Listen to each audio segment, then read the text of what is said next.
morning, everybody. In today's video, I'm going to show you an extremely moving skeleton that has joints in 8 places. So shoulder, elbow, knee, and hip on both sides. It is so it just bends very similar to a human. You can balance his hands on his hips. You can make it look like he's sitting. If you wanted to do an extreme thing, you could almost make it look like he's walking. It is so mobile, and I turned it into a necklace so you can see at the end of the video just a little clip on how to add a piece of wire to the back if you want to put it on a chain. I hope you like it, and don't forget to click subscribe to see all my future videos as well. So we're going to begin with an overlay of a really pretty glittery red acrylic. Because this is a skeleton and there's very little color within the skeleton, it's just gray tones, mostly white with a little bit of black and a little bit of gray, you can almost do whatever color you want as the background. I wanted it to be something that would really stand out against the skeleton, and so a darker color. And then this glittery red does not get used very much, and it's one of my absolute favorites, so there we go. After I have an overlay of that, I'm going to encapsulate it with a layer of clear acrylic to make sure it's nice and strong. Go all the way over the whole thing, nice thin layer. When you're encapsulating over something like glitter that has texture beneath it, make sure that your clear acrylic is slightly thinner, a little bit softer than you would normally use it. That'll allow it to nicely wrap around all of the texture that's underneath it so you don't get any air bubbles. File the nail into shape with your e-file, and then you can start sculpting your skeleton. I'm going to switch to a much smaller brush to just kind of give me a little bit more control. The majority of this actually could be done with a larger brush if that is what you are more comfortable with, and you could say try to do the whole skull in a bead and then quickly detail it. Otherwise, if you're more like me and you want to do it by little piece by little piece, that is definitely the way that I prefer to work. So I started out first with like the top of the skull, and then I'm going to be adding more of like the front of the face area. And as I'm doing this, I'm making sure that I carve in the spaces for the eye sockets and for the nasal cavity. I'm using a dotting tool to do the eye socket, and then a pointy tweezer to add just the little indent for the nasal cavity. The reason I'm using the little pointy tweezers is because I can actually get a nice skinny little uptick on the top of the nasal area, and that'll give it a little bit less of a cartoon look and a little bit more of a real look. If you try to use a dotting tool and almost just create a hole for the nose, it won't look quite as real. It'll look a little bit more like cutesy, and that really wasn't my goal. I'm going to add the jaw and the teeth. As you're sculpting all of these little bits of your skull, keep in mind the size you want it to be in the end. If you aren't the best at eyeballing size, or if you have a very specific size you want this to be, I would recommend drawing or having a little printout of the skeleton next to you that is exactly the size that you want it. If you also, just for your own peace of mind for sculpting, if you printed out a skeleton that was the size, like if you knew, okay, I want my skeleton to be 2 inches tall total, and you printed it out on a piece of paper, and especially if it was black and white, so like a line drawing of a skeleton and a nice vivid image, then you could lay a nail form backing on top of your skeleton, and then while you're drawing or you're sculpting the things like the arm bones, the leg bones, hips, ribs, etc., you have that drawing and you have your nail form backing on top. You could sculpt directly on top of the drawing so that you have things proportionately accurate. I did not do that. Just so forewarning, I sculpted everything just by eyeballing it. But as I was doing this, I was thinking, if you really wanted it to be a little bit more exact, that would be a way you could do it.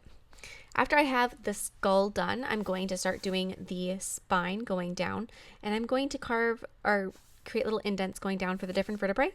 At the very end, when you reach the end of the nail, make sure that you push a piece of wire up into the still moldable acrylic so that you have a continuation of the spine to go down the nail.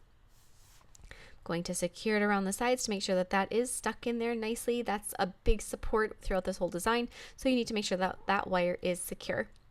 Now I'm going to start sculpting in the ribs. This is part of it where I would say my skeleton is, I'm taking some creative liberties with it because I'm not going and making the ribs in the full U shape. I'm just taking them out to the side.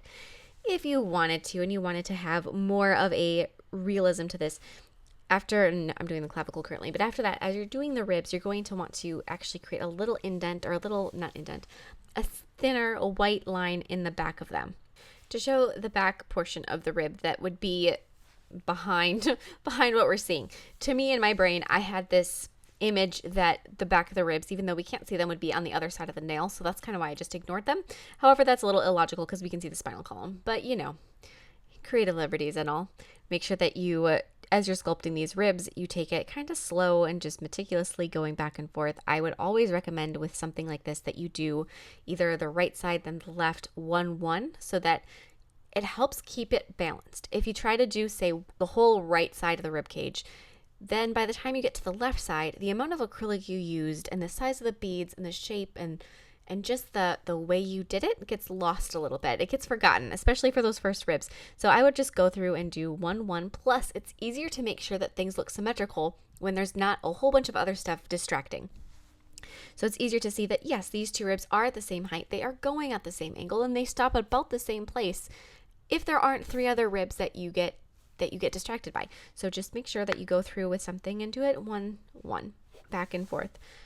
I also think it's a little easier to just kind of get an idea of how big to make things when you do it that way. If you're doing one whole side and then the other side, your rib cage might end up being too wide because it looks very narrow since you just have the one side to compare it to. And if you do the 2 sides together, you can get a little easier of an essence of how big to make it. Once we reach that point, we're going to start doing all of our little pieces, all of our little hinges. So I have a dotting tool and I'm going to pinch the wire around the dotting tool and then twist it. It's easy to use some tweezers to help you, or if you have actual little wire tools, then string a second wire through the first loop and repeat the process. Curve it around the dotting tool, grab and twist so that you have a nice little tight wire loop. After you have those 2 loops done, you're going to want to cut off the extra wire because there's going to be a lot of extra ends on the wires. And then you have your first little hinges done. I'm going to glue one end of the hinge right underneath the clavicle where the shoulder would be. I am taking actually nail glue for this first one. I later learned that nail glue is not the way to do it. Just go right for acrylic. I always try that. I always think nail glue is like my friend, and then I realize momentarily nail glue is actually my foe. So just really press and hold that little end. Make sure that you do not get any acrylic, nail glue, or any of your attachment items onto the little place where the wires loop together. So you can get acrylic over part of the loop, but you have to make sure there's enough space, that you leave enough space on the loop that the wire that's through it can move freely. This is for both sides. So don't overclose your shoulders, your elbows. You need to make sure that you leave as much movement as you can. Another thing to keep in mind when you are adding in these hinge pieces, these joints, is that keep track of the shape or where you place the one on the other side. So if on the one shoulder, the loop of the wire you're attaching to the shoulder is perpendicular to the shoulder, is perpendicular to the clavicle bone. So it looks like it's upright. The loop looks upright, and looking straight down, you can't see that it's a loop. It looks like a straight wire because it's perfectly upright. Make sure you do the exact same thing on the other side. If you make it so that it is flat to the nail so that you can see the loop, make sure you do that on the other side. Whatever way you do these, make sure that you repeat the process on the other side. So just like I've said with sculpting the ribs, make sure that as you're going through and you're adding all these little hinges, these joints, that you're doing 1 and 1. Throughout this video, I did not show you both sides of everything. So I'm going to show you one arm, one leg, and then it'll kind of just make the video a little less repetitious. But bear in mind that throughout the whole thing, you want to make sure that you're making sure that everything is the same from side to side. With more of the white acrylic, I'm going to take and add a little bit more of an extension down the spine, kind of eyeballing where I think the pelvis is approximately. It doesn't have to be, you don't have to measure it at this point. It is still just kind of an approximation. I'm going to take and add a little bit more acrylic to each section of the vertebrae going down, those little wing pieces on the side. Any anatomy buffs want to help me with the word in the comment section, I will happily allow you. That's one thing. I love it if I say something that's wrong. I love for people to correct me, which sounds ridiculous, but especially with words and about structural things or anatomy. If you know something and you can, help educate people, I am all for it. So yeah, there we go. I'm going to call them the wing pieces for now, just because that is how I said it first, so we're going to stick with it. But we're going to take and add those little pieces going all the way down the spine that we did on the wire as well as above the wire. And now that I have that done, this is the base. This is all of my stationary pieces on the nail, or at least a good start to the stationary pieces. I'm going to set this nail on my nail form backing, and I'm going to first start sculpting my arm bones. So I'm going to begin with the humerus. And I'm going to sculpt 2 humeruses right next to each other. This is where I said, you know, keep everything symmetrical, do everything both at a time. As you have both of your humeruses there and they're waiting for you to cure, because it takes a little bit for that acrylic to get hard enough where you can pick it up and you can attach it to your skeleton. I'm actually going to do the last set of ribs. So I'm going to sculpt a little U shape, and then I'm going to carve the ribs into it. So I've got a little set of 3 ribs, and I'm going to give that just a second. I don't want this to fully cure. I want it to remain a little bit squishy. Once it turns matte, pick it up and then place it and just wrap it around the nail, tucking it down around the back of the nail tip if you need to. Hold that in place until it kind of sets into that curved shape and it doesn't want to move anymore. Repeat for the other side of the rib cage, then grab a humerus and you're going to attach it to the other side of your first hinge. So you're going to place a little bit of acrylic down and then you can set down the humerus. As I said before, leave just enough space for that wire to move freely. As long as that's the case, you can pretty much cover up the entire loop or as much of the loop as you would like. I'm going to secure that to the back. This whole time I just attached it with acrylic. I'm going to leave it just like that with a bulb of acrylic on the end until that cures. And then add another bead of acrylic to the opposite side of the bone, add another hinge in place, add a little bit more acrylic on top of that, and then if you can, hold the bulb that you started with and then fill in the space between them to round out the bone entirely. After you've done that to both sides, then you're going to go back to your nail form backing and you're going to sculpt the radius and ulna. So create another long skinny shape, make sure it's about the right length, and then just take the tip of your brush and separate the 2 bones, leaving them basically attached. Just create an indent. It doesn't have to be completely separated. If it is, that's okay. And then create a little block of bones for your wrist. And then after you have your carpals done, then you can add your metacarpals and your phalanges. You can add the rest of the hand bones going down and just create a very blocky hand shape. It does not have to be, I would not separate the fingers. I would leave them a single mass, just separating out the thumb. You don't want this to be too delicate either. So then I'm going to grab the joint that's at the elbow. I'm going to add a little bit of acrylic to it. And this time I'm applying acrylic to the wire and not to the bone. Then pick up your bone, grab it, and place it onto that wet acrylic, holding it. Do not do this if you do not have gloves on. As long as you have gloves on and you are cautious to try to avoid getting acrylic on the gloves, I feel like it is safe. If you notice the tiny amount of acrylic that I used to secure that piece of wire, the amount of acrylic I placed on the wire, it was so small, it was such a little amount that I feel okay with it. However, if you do not have, that acrylic control, you don't have that small of a bead, just be careful. I'm going to fill in the back of this just like I did the humerus above it.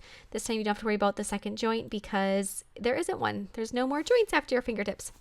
And so then I'm going to take and I'm going to start sculpting the pelvis. So with white acrylic on a nail form backing, like we've been doing all along, we're going to just start sculpting that beautiful butterfly bone. As you are sculpting this, have your skeleton right next to you. Look from your skeleton to the size that you're sculpting the pelvis to a photograph of a skeleton. Or if you happen to have, like I said, a skeleton printout that you could have underneath the nail, then you would base your sizing and your proportions off of that instead.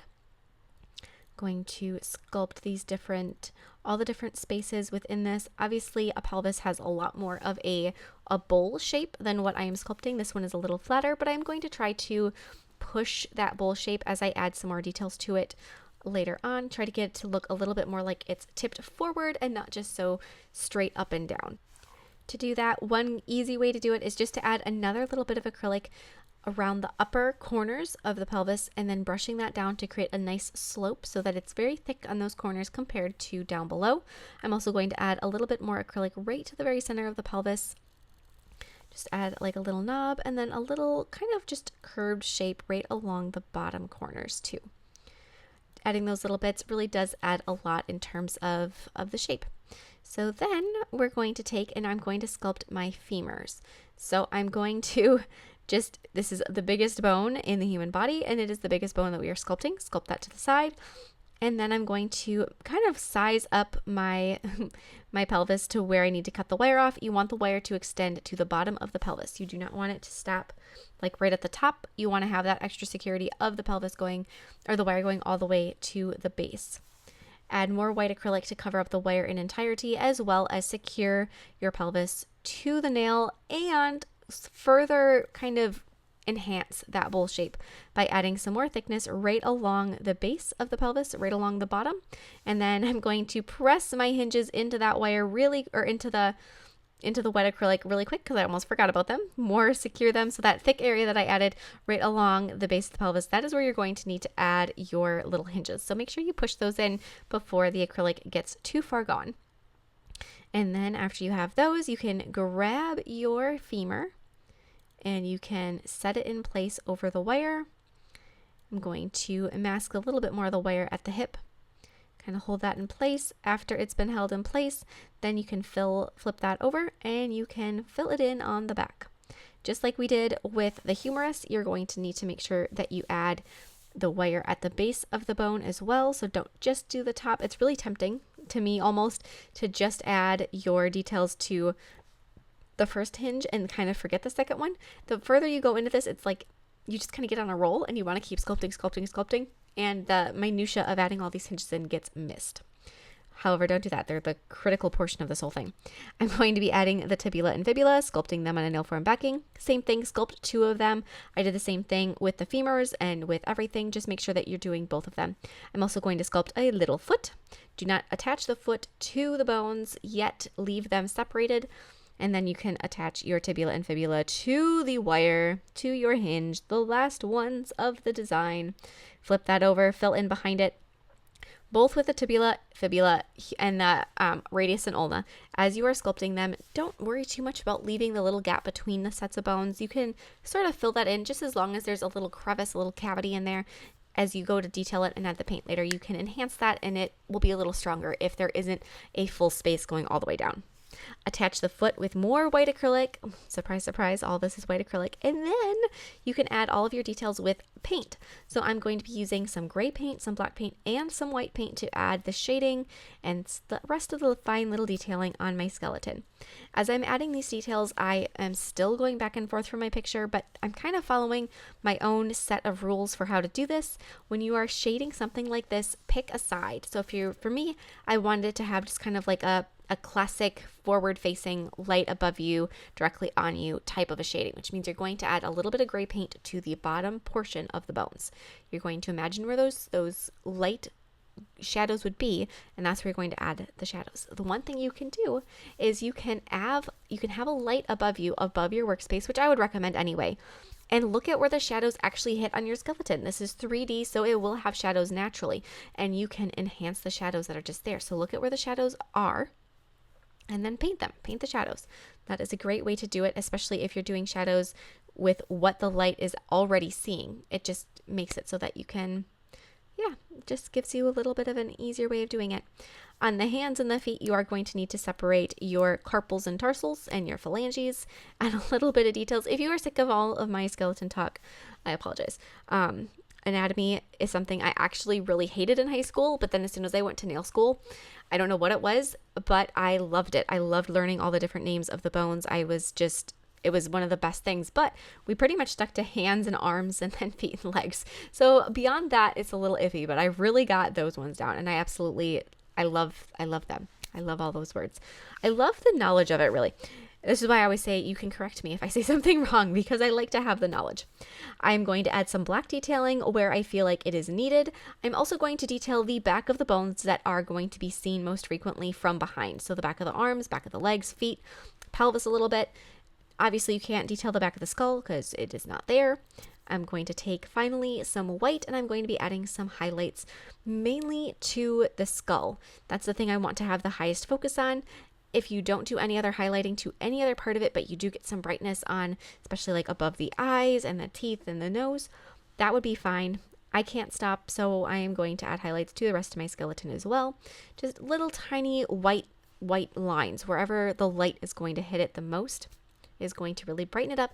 And all of these details you're adding afterwards are enhancing your 3D. The 3D is gorgeous to start with. It is. But if you add a little bit of paint to really show it off, to show all of the sculpting that you've worked on, that's when it comes to life. Add those little white highlights down the arm bones as well. As you're doing this, make sure that you stabilize them with your fingers so that they don't wiggle. The great thing with acrylic paint is it is non-toxic, so if you do get some on your skin, it isn't the end of the world. And then I'm going to apply some gel sealer over the background. That glittery red is so beautiful. I want it to be nice and glossy. I'm going to take a little bit of that gel sealer on a brush and apply it between the ribs so that that also is shiny. Otherwise it looked a little left out. And then apply some matte top coat over the rest of the skeleton, carefully doing so over the arms and legs that are so incredibly wiggly. Do one section of them at a time, as far as like do the humerus and then let that dry, and then do the femurs and then go back and do the lower portion of the arms below the elbow.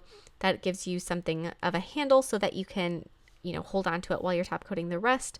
It's a little awkward, a little time consuming, but it is so worth it and it is so cool. Oh my goodness, I love this guy. I hope you guys are as excited about this skeleton as I am.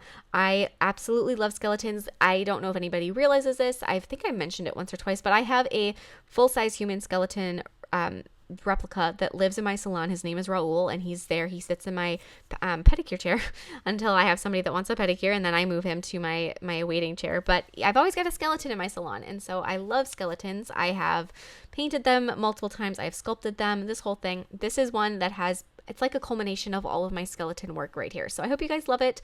He is just so fun to play with that I had to turn it into a necklace. To do that, really simple, just cut off the extra wire, give it a little bit of a wiggle on the wire post so that it won't come out of the acrylic. If it's super straight and there's any pressure on it, it could slip out. So if you give it a little wiggle, it'll hold it in place. Apply some clear acrylic to the underside of the nail, press your wire in, make sure that it's facing whichever side you want it to. So if you want it to be the wire loop to be flat to the nail, do it that way. If you want it to be to the side, do it that way. And then apply acrylic over the top of the wire, and that's it. You can wear it on a chain. So fun, so easy, and it gives you an extra life for your nail art. I will see you all next time. Bye.